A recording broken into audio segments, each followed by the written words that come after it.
할렐루야. 오늘도 이 저녁에 하나님께서 저와 여러분에게 큰 은혜 부어주실 줄로 믿습니다.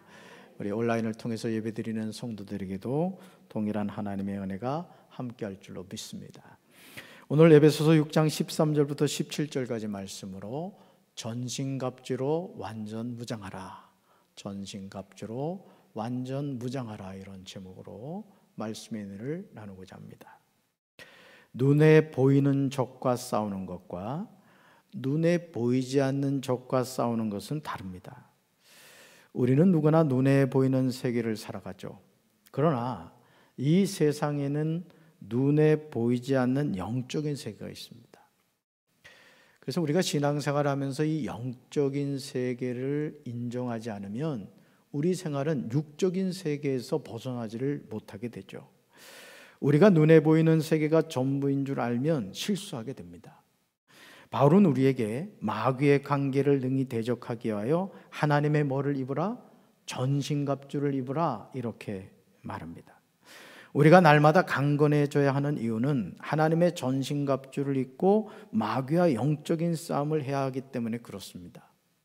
오늘도 마귀는 하나님의 자녀를 어떻게 해서든지 낙심시키고 넘어지게 하고 타락하게 만들려고 하죠. 바울이 우리에게 제시하는 강건해지는 두 가지 방법이 있다 그랬죠. 첫째는 뭐라 그랬죠? 주 안에서와 라고 했고요. 두 번째는요, 그 힘의 능력으로. 자, 우리가 마귀와 싸우기 위해서는 이 두 가지, 주 안에서와 또 그 힘의 능력을 우리가 받아야 된다는 거죠. 우리가 강건해지기 위한 첫 번째 방법은 그리스도와 연합을 의미하는 주 안에서와입니다. 누구 안에서? 주 안에서. 요한복음 15장 7절에서 예수님은 우리가 그리스도와 연합하는 것이 얼마나 중요한가에 대해서 말씀하십니다. 주님이 우리에게 맡기신 사명은 합력해서 감당하는 거죠. 우리 청년들이 오늘 임 목사님과 함께 하나님을 찬양을 했습니다. 그런데 이 찬양이 아름답고 또 하나님께 영광을 돌리기 위해서는 뭐가 있어야 돼요? 연합이 있어야 되는 거예요. 근데 갑자기 이 찬양단 단원 가운데 한 사람이 너무너무 은혜가 된다고 막 혼자 막 독창으로 가버리면 어떻게 되겠어요? 찬양이 막 꼬이게 되는 거죠. 우리가 하나님의 자녀로 이 세상을 살아감에 있어도 마찬가지라는 거죠. 자, 주님이 우리에게 맡기신 사명은 어떻게 감당한다? 합력해서 감당한다. 자, 요한복음 15장 7절 같이 읽습니다. 너희가 내 안에 거하고 내 말이 너희 안에 거하면 무엇이든지 원하는 대로 구하라. 그리하면 이루리라. 아멘. 사랑하는 성도 여러분, 우리가 주 안에서 거한다는 것은 주님과 온전히 하나가 된다는 뜻입니다. 그러므로 주님의 말씀이 우리 안에 거할 때 우리에게는 상상할 수 없는 큰 권세가 주어진다는 거예요. 그리고 우리가 무엇을 구하든지 다 그대로 이루어진다는 거죠. 여러분 믿으십니까?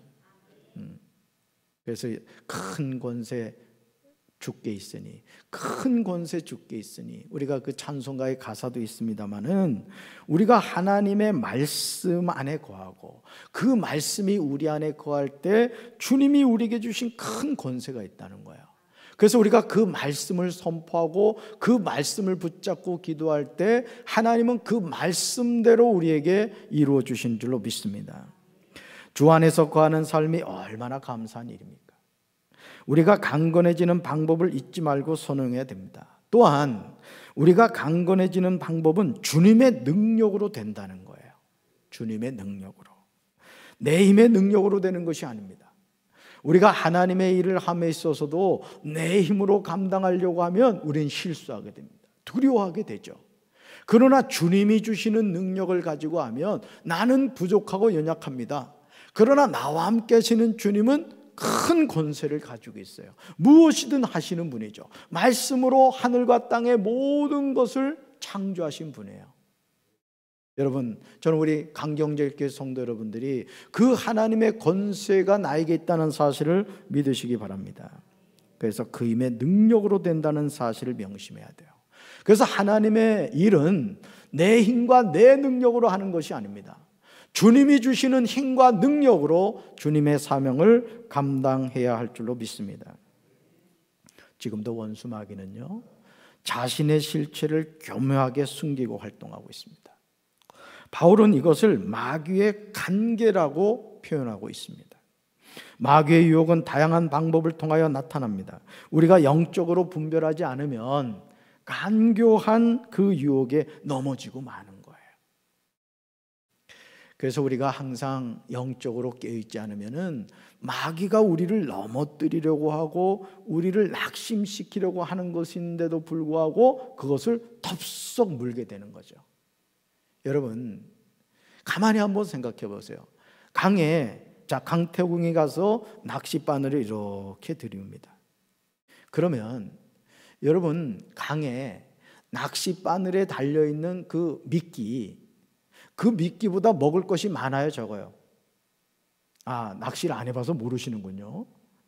더 많죠, 사실은. 하나님은 이 세상 만물들이 굶어 죽지 않게 다 해놓으셨어요. 공중에 나는 새도 그렇죠. 여러분, 강에 있는 물고기 자라는 거 보세요. 저는 가끔 그 TV에 보면 그 어부들이 말이죠, 그 기계로 그 고기 잡아 올리는 걸 보면 제가 아주 감탄을 해요. 여러분, 이제까지 이 지구상에 그 수많은 어부들이 그렇게 많은 고기를 잡았음에도 불구하고 여전히 고기들을 우리가 먹잖아요. 그러니 여러분, 그 고기를 누가 키우시겠습니까? 못 봐서 모른다고요? 하나님이 키우시죠. 믿으십니까? 자, 그런데도 이상하죠. 물고기가 그 낚싯바늘에 끼어있는 미끼를 덥석 물더라는 거죠. 결국 어떻게 되죠? 강태공의 저녁 찌개거리가 되고 말죠. 오늘 마귀가 우리에게 그런 미끼를 던질 때가 많다는 겁니다. 우리의 싸움은 이 땅의 사람들에 대항하여 싸우는 것이 아닙니다. 여러분, 이웃과 싸우지 마십시오. 그 누구와도 싸우지 마세요. 여러분에게 싸움을 걸려고 하는 사람이 있으면 딱 분별하셔야 돼요. 배후에 마귀가 있구나. 아멘. 사람과 싸워서는 안 된다는 거죠. 그러므로 바울은 우리의 대적들이 누구인지 구체적으로 말합니다. 자, 오늘 말씀을 보니까 우리 대적들이 누구래요? 통치자들, 또요 권세들, 또요 이 어둠의 세상 주관자들, 또요 하늘에 있는 악한 영들을 말하고 있습니다. 그러니까 싸우는 대상이 누구인가를 분명히 알아야 되는 거예요. 우리 주적이 누구냐? 우리가 하나님 앞에 서는 그날까지 이 영적인 싸움을 한다고 하는데 이 영적 싸움의 실체가 누구냐? 이거를 잘 깨달아야 된다는 거죠. 지구촌 곳곳에서 마귀는 통치자들과 권세자들과 이 어둠의 세계 지배자들을 통하여 역사하고 있습니다. 마귀의 수많은 유혹과 공격에 사람들이 추풍 낙엽처럼 넘어집니다. 그래서 우리는 주 안에서와 그 힘의 능력으로 강건해져야 될 줄로 믿습니다. 주 안에 거해야 돼요. 그리고 주님의 힘의 능력으로 강건해져야 됩니다. 여러분, 이 사람들이 왜 병에 걸리죠? 몸이 건강하지 않기 때문에 그렇습니다. 우리가 영적으로 충만하지 않으면 마귀의 시험에 넘어질 수밖에 없다는 거예요. 그래서 우리는 항상 깨어서 기도하는 삶을 살아야 할 줄로 믿습니다. 자, 우리의 싸움은 하늘에 있는 악한 영들을 상대하는 것이기 때문에 그렇습니다. 사랑하는 성도 여러분, 독일의 독재자인 히틀러를 통하여 목숨을 잃은 유대인 수가 몇이나 되는지 아십니까? 600만 명입니다. 600만 명이면 인천광역시 2개의 시민들이 다 죽임을 당한 거예요. 이 중에서 가스실에서 학살당한 유태인의 숫자가요 100만에서 150만 명이라는 거예요. 여러분, 히틀러가 죽인 사람이 얼마인지 아세요? 무려 1800만 명이랍니다. 몇 명요? 1800만 명. 그런데요, 더한 사람이 있더라고요. 소련의 독재자인 스탈린이 죽인 사람이요 무려 2300만 명이래요. 제가 이 설교를 준비하면서 이 내용을 이렇게 조사를 했는데 정말 안타깝게도 스탈린이요 신학교 학생이었어요. 신학을 공부하다가 공산주의 사상에 물들어서 신학교를 중퇴하고 정치를 하게 됐고 결국은 그가 소련의 독재자가 돼가지고 2300만 명을 무려 죽였다는 거죠. 한 사람의 독재자가 얼마나 많은 사람을 사지로 몰고 갔는지 우리는 역사를 통해서 잘 알고 있습니다. 그렇다면 독재자인 히틀러와 스탈린의 배후에서 누가 역사했을까요? 이걸 우리가 한번 주목해서 봐야 된다는 거죠. 바울은 마귀의 관계가 있다고 분명히 말하고 있습니다. 마귀는 지금도 이 세상의 통치자들과 권세들과 이 어둠의 세상 주관자들을 통하여 역사하고 있습니다. 그래서 우리가 지도자를 세울 때 기도해야 됩니다. 국회의원 선거를 하든 어떤 권리가 여러분에게 주어졌든 나에게 주어진 그 한 표가 우리 국가의 미래를 결정하고 우리 지역의 미래를 결정한다는 생각을 가지고 해야 되는 거예요. 우리가 남이가 이런 기준을 가지고 투표를 한다거나 뭐 학연이나 지연이나 이런 것에 얽매여 가지고 투표를 해서는 안 된다는 거예요. 우리 신앙생활하는 성도들은 항상 하나님이 주신 그 믿음의 관점에서 하나님의 사람을 지도자로 세워야 할 줄로 믿습니다. 저는 우리 청년교회 여러분들이 앞으로 우리 대한민국을 이끌어가는 각 분야의 훌륭한 리더들이 되길 주님의 이름으로 축원합니다. 그렇지 않으면 그런 자녀를 낳으시길 바랍니다. 그렇게 돼야 돼요. 그래서 사실은 저는 그렇습니다. 우리 한국교회가 놓친 것이 뭐냐면 우리 청년들이 각 분야의 지도자들이 돼야 돼요.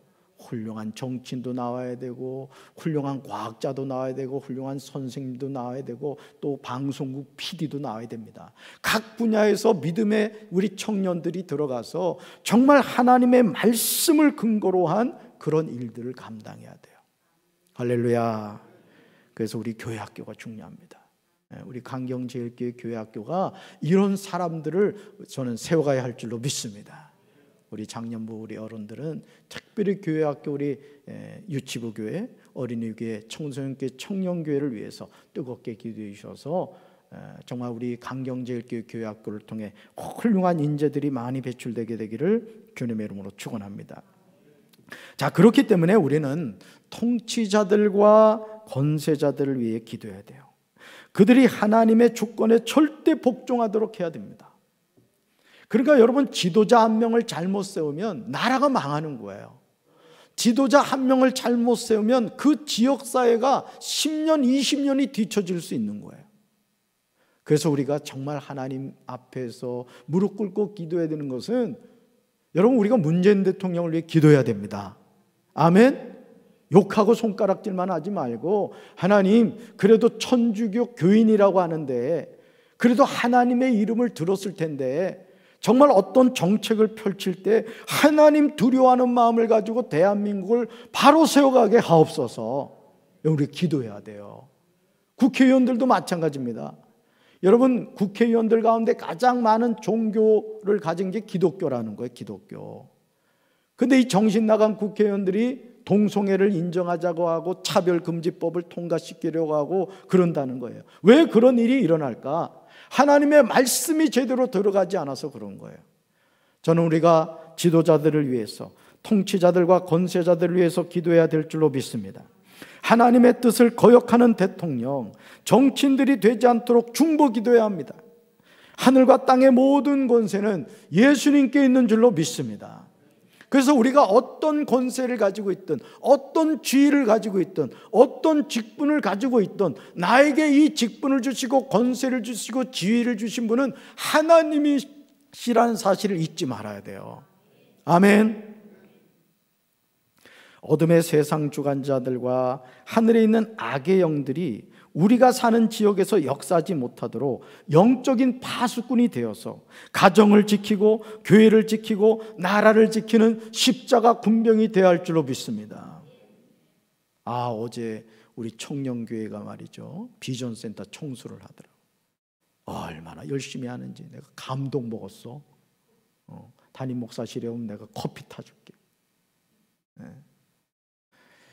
여러분, 작은 일에 일이 열심히 하는 모습을 보니까요, 얼마나 제 마음이 뿌듯한지 모르겠더라고요.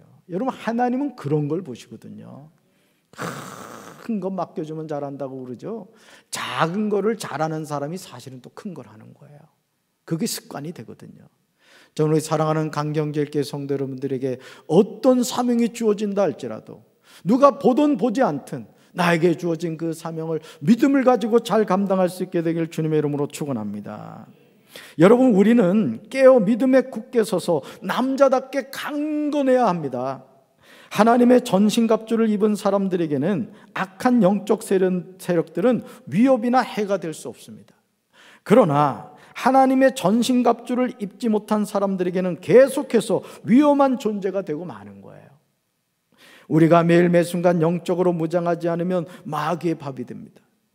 그러니까 여러분이, 저는 이제 예수님을 믿습니다, 저는 하나님의 자녀입니다, 이런 믿음의 고백을 하신 분들이라면 늘 영적으로 충전하셔야 돼요. 할렐루야. 기도를 멈추시면 안 돼요. 하나님의 말씀을 늘 주야로 묵상하셔야 됩니다. 그럴 때 우리가 하나님의 자녀로서 승리하게 될 줄로 믿습니다. 그러므로 우리는 나사렛 예수 그리스도의 이름으로 마귀의 유혹을 능히 대적해야 돼요. 마귀에게 틈을 주면 안 되는 거예요. 이번만 한번 눈 딱 감고, 여러분 그럴 때 있죠? 하나님, 눈 잠깐만 감아주세요. 한 번요. 하나님, 두 번도 아니에요. 이번 한 번만 딱 눈 감아주세요. 그리고 하나님의 뜻과 무관한 결정을 할 때가 있죠. 근데 여러분 아세요? 그것이 평생 내 삶의 족쇄가 되고 맙니다. 꼬리표가 되고 말아요. 여러분, 한 번이 두 번이 되고요, 두 번이 결국 내 인생을 망치게 됩니다. 저는 우리 사랑하는 강정제일교회 성도 여러분들이 당장 나에게 어떤 유익이 된다 할지라도 그것이 하나님이 원하는 것이 아니라면 NO 할 수 있는 믿음의 결단을 갖게 되시기를 주님의 이름으로 축원합니다. 여러분, 영적으로 깨어 마귀의 올무에서 벗어나야 합니다. 항상 성령으로 충만하여 하나님께 복종하고 마귀를 대적해서 승리해야 할 줄로 믿습니다. 에베소서 6장 13절에서 바울은 우리가 영적으로 무장해야 하는 이유를 이렇게 말해요. 자, 같이 읽습니다. 그러므로 하나님의 전신갑주를 취하라. 이는 악한 날에 너희가 능히 대적하고 모든 일을 행한 후에 서기 위함이라. 아멘. 자, 하나님의 전신갑주가 우리에게 필요한 이유는 악한 날에 쓰러지지 않고 싸움이 끝난 후에도 굳건히 서기 위해서 그렇습니다. 여러분, 전쟁터에 나간 군인이 여러분 왜 헬멧을 쓰겠어요? 날아오는 총알을 피하기 위해서거든요. 아니, 총알이 날아온다 할지라도 헬멧을 통해서 보호받기 위해서 그런 것이죠. 그리스도인의 전투가 단순히 사람과의 싸움이 아니라 하늘의 영적 존재들과의 싸움이기 때문에 하나님의 전신갑주를 입어야 된다는 거예요. 여러분, 이 부부싸움도 마찬가지입니다. 부부싸움에서 이기려고 하는 남편들이 있어요. 저도 그랬어요. 사실은 신혼 초에 어떻게든 한번 이겨보겠다고. 전설과 같은 말이 있잖아요. 초기에 잡지 못하면 평생 잡힌다. 이 말이 얼마나 은혜가 되는지. 잡으려고 하다 잡혔습니다. 물론 저희 아내는 인정을 안 해요. 여러분, 남편이 아내를 잡아서 뭐 하겠습니까? 아내가 남편을 잡아서 뭐 하죠? 여러분, 우리가 이 부부싸움이라는 것도 단순히 그냥 부부싸움이 아니에요. 그 배후에는 누가 있다고요? 마귀가 있다는 거예요. 아멘? 갑자기 쭉 뻗어져요? 근데 사실입니다, 여러분. 모든 싸움의 배후에는 누가 있다? 마귀가 있다. 그러면 남편이 막 믿게 느껴져요. 누가 준 마음이에요? 하나님께서 여러분들에게 남편을 미워하는 마음을 주실까요? 아내를 미워하는 마음을 주실까요? 자, 그런 마음이 들어오면 누가 역사하고 있는 거예요? 마귀가 역사하고 있는 거예요. 깨달으시길 바랍니다. 그리고 서로 용서하고 이해하고 관용할 수 있어야 된다는 거죠. 자, 우리 삶에는 언제든지 악한 날이 다가오죠. 세상에 종말이 있을 환난의 날이 우리에게 언제든지 다가오기도 합니다. 여기서 바울이 말하는 악한 날은 역사상의 어떤 특정한 핍박이나 환난의 날이 아닙니다. 현재와 미래, 다시 말해서 종말의 날에 마귀의 관계가 기승을 부리는 날을 가리키죠. 얼마나 고통스럽습니까? 여러분, 지금도 마귀는 하나님의 자녀들을 실족시키기 위해서요, 가진 방법을 다 동원하고 있어요.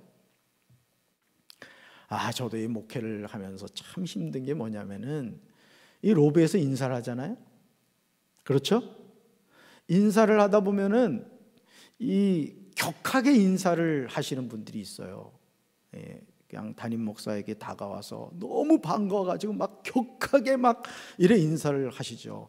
그러다 보면 그 다음 분을 놓치게 돼요. 그렇죠? 그러면 이제 며칠 지나지 않아서 이제 통해서 연락이 옵니다. 담임 목사님의 표정이 바뀌었다. 나를 무시했다. 별 얘기가 다 들려와요. 너무너무 괴롭습니다. 여러분, 담임 목사는 절대 그러지 않아요. 단지 눈이 2개밖에 없어서 다 볼 수가 없는 거예요. 여러분, 혹여나 제 눈을 마주치지 못하신 분들은 제가 사진을 보내드릴 테니까 그걸로 자꾸 보시길 바라요. 그러니까 여러분, 교회 안에서도 사실은 이게 서운한 생각이 들고 또 어떤 마음의 상처를 받고 하는 것을 이렇게 거슬러 올라가면 너무 하찮은 거예요. 너무 하찮은 거. 근데 그게 그냥 막 살이 붙어가지고 나중에는 파리를 잡은 것을 사람을 잡은 것까지 막 가버리죠. 여러분, 영적으로 잘 분별할 수 있게 되기를 주님의 이름으로 축원합니다. 자, 그러므로 바울이 에베소서 6장 13절 하반절에서 모든 일을 행한 후에는 영적 투쟁을 위한 모든 준비를 한 후 곧 하나님의 전신갑주를 입은 후에라는 의미입니다. 하나님의 전신갑주는 서기 위해서 입는 것입니다. 사랑하는 성도 여러분, 우리에게 하나님의 전신갑주가 필요한 이유가 무엇입니까? 그것은 악한 날에 쓰러지지 않고 마귀와의 싸움이 끝난 후에도 굳건히 서기 위해서 그런 거예요. 마귀의 관계를 능히 대적하기 위해서 하나님의 무기로 완전 무장해야 돼요. 여러분, 무장해서는 안 됩니다. 항상 우리가 영적으로 깨어 있어야 될 줄로 믿습니다. 기도와 말씀을 통해서 성령 충만해야 될 줄로 믿습니다. 에베소서 6장 14절부터 17절까지 하나님의 무기로 완전 무장한 모습이 어떠한지 구체적으로 나오는 것을 볼 수 있어요. 여러분, 마귀와의 싸움은 혈과 육을 상대하는 것이 아니에요. 누구라 그랬죠? 통치자들과 권세들과 이 어둠의 세상 주관자들과 하늘에 있는 악의 영들을 상대하는 거라고 그랬어요. 자, 그러므로 하나님의 전신갑주를 입고 취하는 것은 너무나 당연한 거예요. 우리가 마귀와 맞짱을 뜬다라고 했을 때 세상적인 무기 가지고는 마귀를 이길 수가 없어요. 마귀가 지질 않죠. 콧방구도 끼지 않습니다. 바울이 제시하고 있는 하나님의 전신갑주로 완전히 무장한 모습을 봅시다. 자, 8가지로 한번 나눠봤어요. 첫째, 자, 그런즉 뭐예요? 서서. 마귀와의 영적 싸움을 할 때 어떻게? 누워서 하는 게 아니에요. 서야 돼요. 자, 두 번째요, 진리로 너희 허리띠를 띠고 라고 했어요. 자, 세 번째요, 의에 호신경을 붙이고, 네 번째, 평안의 복음이 준비한 것으로 뭘 신고? 신을 신고. 그 다음 다섯 번째, 모든 것 위에 믿음의 방패를 가지고. 여섯 번째, 이로써 능히 악한 자의 모든 불화살을 소멸하고. 일곱 번째요, 구원의 투구와. 여덟 번째, 성령의 검 곧 하나님의 말씀을 가지라. 아멘. 자, 이게 하나님의 전신갑주를 입은 모습이라는 거죠. 우리가 하나님의 전신갑주를 입고 취함에 있어서 가장 우선적인 것은 굳건히 서는 거예요. 말씀 위에 굳건하게 서야 된다는 거예요. 완전한 무장을 하는 군사가 앉아서 할 수는 없습니다. 굳건히 선 다음 어떻게 해요? 진리로 허리띠를 띠어야 됩니다. 이것은 당시 의복으로 인하여 생겨난 은유입니다. 바울 당시 의복은 발목까지 내려오는 긴 옷이었습니다. 마치 자루에다가 구멍 뻥 뚫어 놓은 것 같은 그런 옷을 입었던 거죠. 그러므로 이런 의복을 입고 전투하기 위해서는 가장 먼저 옷을 붙들어 매야 합니다. 이렇게 의복을 잡아매는 띠가 뭐라고요? 진리라는 거죠. 진리. 여기서 진리는 복음이라기보다는 진실함과 충실함을 의미합니다. 왜냐하면 바울이 말하고 있는 은유가 이사야 11장 5절에서 메시아에게 적용되기 때문이에요. 자, 이 말씀이죠. 공의로 그의 허리띠를 삼으며 성실로 그의 몸의 띠를 삼으리라. 진리로 허리띠를 띠고 그 다음 어떻게 한다고요? 의에 호신경을 붙이는 것입니다. 바울이 말하는 호신경은 목에서 허벅다리까지 가리는 것으로 가슴과 폐를 보호하는 역할을 합니다. 이런 은유는 이사야 59장 17절에서 하나님께 적용되고 있는 것을 보게 됩니다. 바로 이 말씀이죠. 같이 읽습니다. 공의를 갑옷으로 삼으시며 구원을 자기의 머리에 써서 투구로 삼으시며 보복을 속옷으로 삼으시며 열심을 입어 겉옷으로 삼으시고. 아멘. 에베소서 6장 14절에서 바울이 의의 호신경이라고 했을 때 이 의는 그리스도로 인한 칭의가 아니라 올바르고 선한 도덕적 완전함을 의미합니다. 우리가 성경에 나오는 다양한 낱말을 이해할 때 전후 문맥을 잘 살펴서 이 낱말의 의미가 무엇이다 이걸 깨달아야 돼요. 진리로 허리띠를 띠고 그 다음 뭐라 그랬죠? 의의 호신경을 붙인 다음에 뭐 해야 되죠? 평안의 복음이 준비한 것으로 뭘 신어야 돼요? 신을 신어야 합니다. 바울은 악의 세력과의 전투에 대항하기 위해서 평안의 복음으로 준비된 상태가 되어야 한다고 강조하고 있습니다. 하나님의 전신갑주를 입어야 하는 이유가 마귀의 관계를 능히 대적하기 위한 것임을 우리는 잊지 말아야 돼요. 왜 우리가 하나님의 전신갑주를 입어야 되느냐? 누구와 싸우기 위해서? 마귀와 싸우기 위해서 이렇게 해야 된다는 거죠. 여기서 평안의 복음은 우리의 평화이신 그리스도 안에서 십자가를 통하여 구현된 것으로서 수직적 수평적 화해를 초래하였습니다. 이 복음을 통해서 그리스도인들은 원수 관계에 있던 하나님과 화해를 이루었을 뿐만 아니라 유대인과 이방인 사이의 벽을 허물어 우주적 통일을 이루었다는 거죠. 그러니까 이 십자가가 우리에게 주는 의미는 아주 중요하죠. 나와 하나님과의 관계, 나와 이웃과의 관계를 의미한다고 했습니다. 그러니까 하나님과 화해를 이룰 뿐만 아니라 누구와도 화해를 이루어야 돼요? 이웃과도. 그러니까 금년도 표가 뭐예요? 하나님을 사랑하고 이웃을 사랑하자 이겁니다. 이것은 선택이 아니에요. 이웃을 사랑하는 것은 해도 되고 안 해도 되는 것이 아니라 수직적인 관계가 나와 하나님과의 관계면 수평적인 관계는 누구예요? 이웃과의 관계라는 거예요. 이 두 가지가 온전히 이루어져야 뭐가 이루어져요? 십자가가 완성되는 거예요. 여러분, 그래서 우리가 이 우주적인 통일을 이룬 이 수직적이고 수평적인 십자가의 사랑을 우리가 하루하루의 삶을 통해 완성해 가야 한다는 거죠. 이것이 바울이 말하고 있는 평안의 복음이 갖는 놀라운 힘입니다. 자, 그러므로 바울은 첫째, 진리로 뭐 하고요? 허리띠를 띠고, 둘째요, 의의 호신경을 붙이고, 셋째요, 평안의 복음이 준비한 것으로 신을 신고, 자, 그 다음 넷째 뭐예요? 모든 것 위에 믿음의 방패를 가지라 이렇게 말하고 있습니다. 자, 방패의 헬라어 뒤레오는 온몸을 가릴 수 있는 긴 방패를 말합니다. 방패도 손에 드는 작은 방패가 있는가 하면 긴 방패를 여러분 보신 적이 있을 겁니다. 그런데 지금 바울이 말하는 방패는 뭐라고요? 긴 방패를 말하는 거예요. 그리스도인들이 마귀와 영적인 전투를 함에 있어서 방패는 뭐냐? 믿음입니다. 믿음. 그러니까 이 믿음을 가지고 마귀와 대적한다는 거죠. 여기서 말하는 믿음은 그리스도의 능력을 의지하는 온전한 신뢰를 의미하는 거예요. 그러니까 우리가 이 믿음을 갖지 않으면 우리는 마귀와의 싸움에서 넘어질 수밖에 없다는 거예요. 이 믿음을 가져야 승리하게 된다는 겁니다. 저는 우리 강경제일교회 성도 여러분들이 하나님이 주신 이 믿음을 가지고 날마다 승리하는 삶을 살게 되시기를 주님의 이름으로 축원합니다. 자, 이로써 능히 악한 자의 모든 불화살을 소멸한다는 말은 에베소서 6장 11절에서 언급하고 있는 마귀의 관계를 가리키는 것으로서 마귀에 의한 모든 공격, 즉 핍박, 의심, 절망 등을 의미합니다. 믿음은 이런 마귀의 공격을 저지하고 승리하게 하는 힘이 된다는 거예요. 에베소서 6장 17절에서 바울은 구원의 투구와 성령의 검, 곧 하나님의 말씀을 가지라고 합니다. 구원의 투구에서 이 투구는 이미 실현된 구원을 가리킵니다.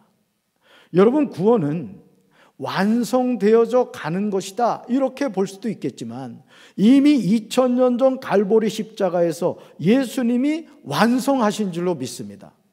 우리가 예수님을 믿는다는 것은 뭐예요? 예수님을 믿는다는 것은 십자가에서 예수님이 나의 모든 죄를 사해 주시고 나를 하나님의 자녀 삼아 주셨음을 아멘으로 받아들이는 거예요. 그래서 구원은 내가 노력해서 얻는 것이 아니라 이미 예수님이 완성해 놓으신 것을 아멘으로 받아들이는 거예요. 믿으십니까?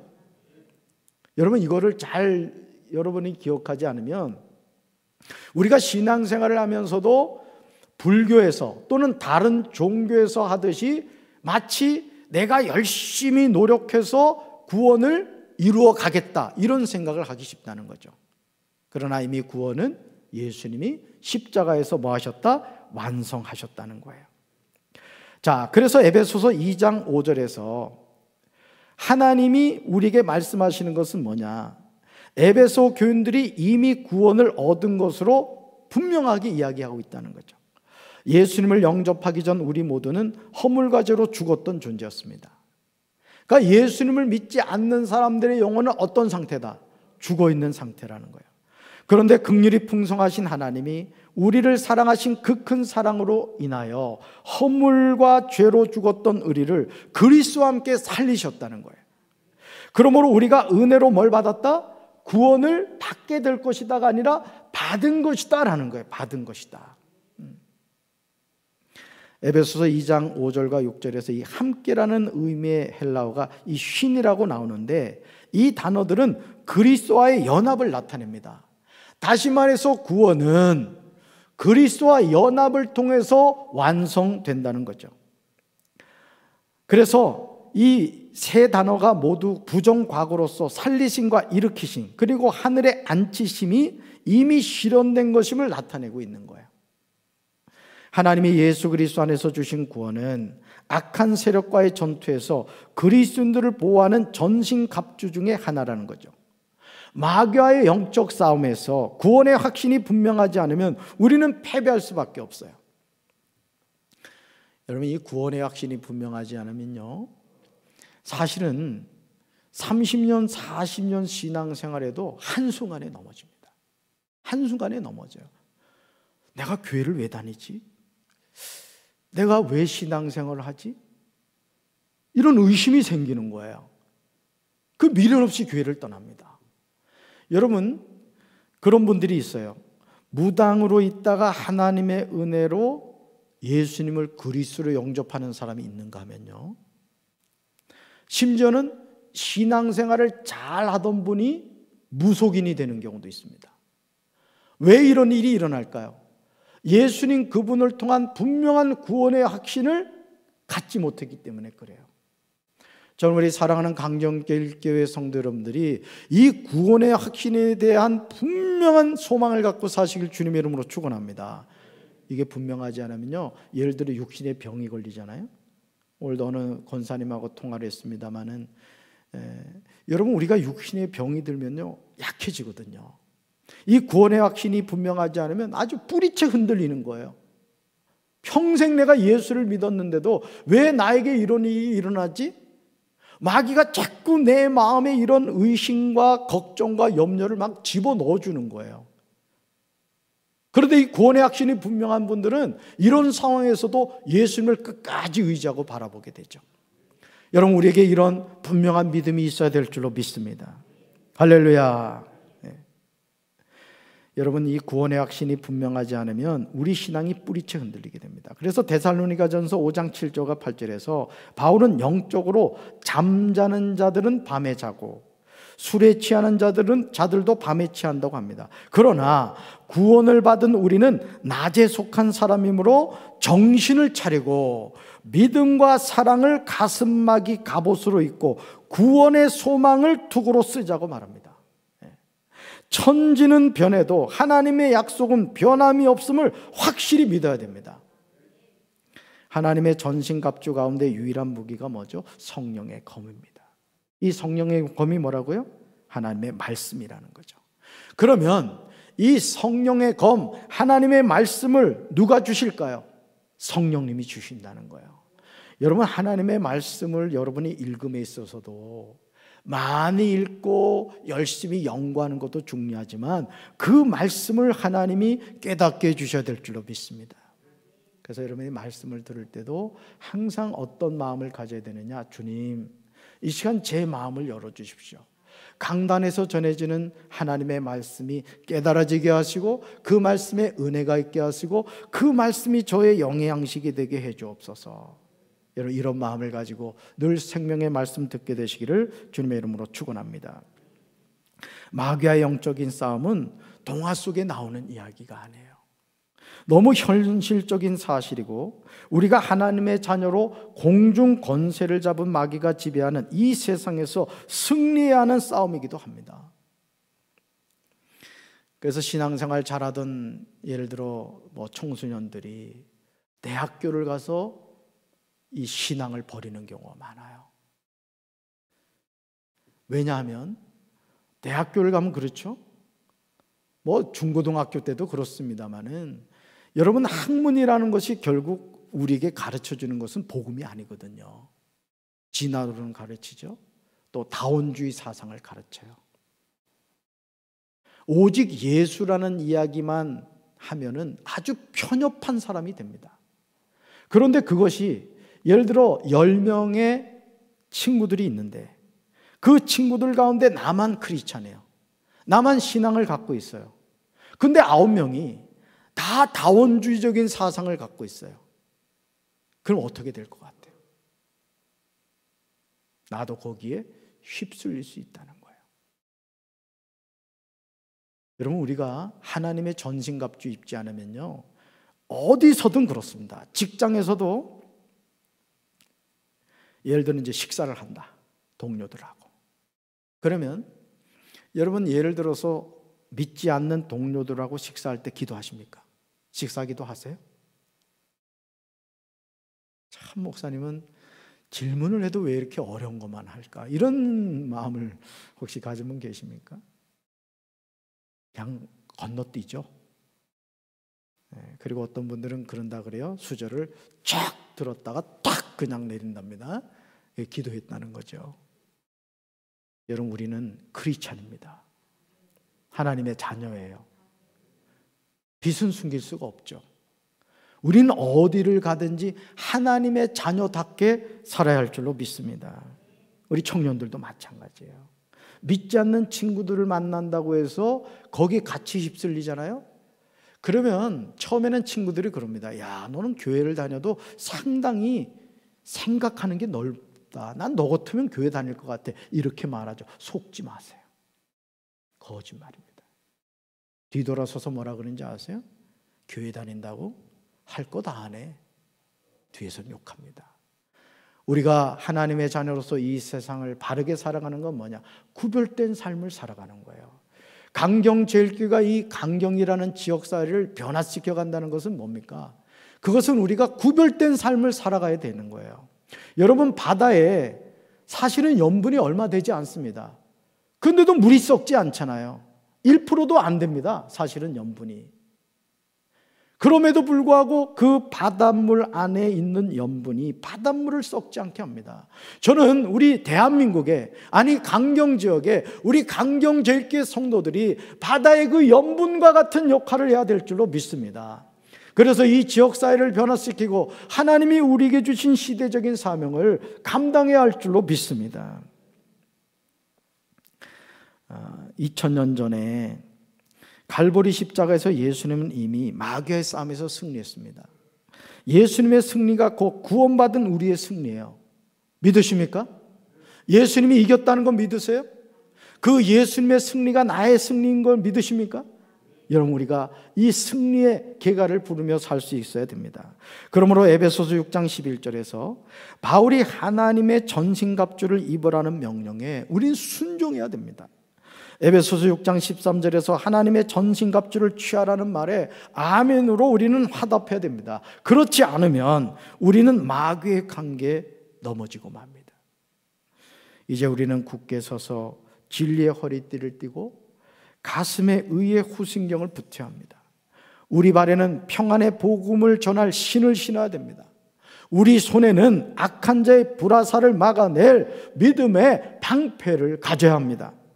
우리의 머리에는 구원의 투구를 써야 합니다. 그리고 하나님의 말씀인 성령의 칼을 쥐어야 됩니다. 여러분, 마귀와의 싸움을 하기 위해서는 결국 우리가 뭘 붙잡아야 되느냐? 성령의 검, 하나님의 말씀을 붙잡아야 되는 거예요. 그럴 때 우리가 마귀의 싸움에서 승리하게 되는 거예요. 이게 승리하는 비결입니다. 저는 우리 사랑하는 강정제일교회 성도 여러분들이 하나님의 전신갑주를 입고 이 험한 세상을 살아감에 있어서 여러분, 영적 분별력을 가지고 나에게 교묘하게 다가오는 그 마귀를, 그 마귀의 괴계를 잘 분별하셔서 어떤 경우에도 믿음으로 승리하는 우리 사랑하는 모든 성도들 되시기를 주님의 이름으로 축원합니다.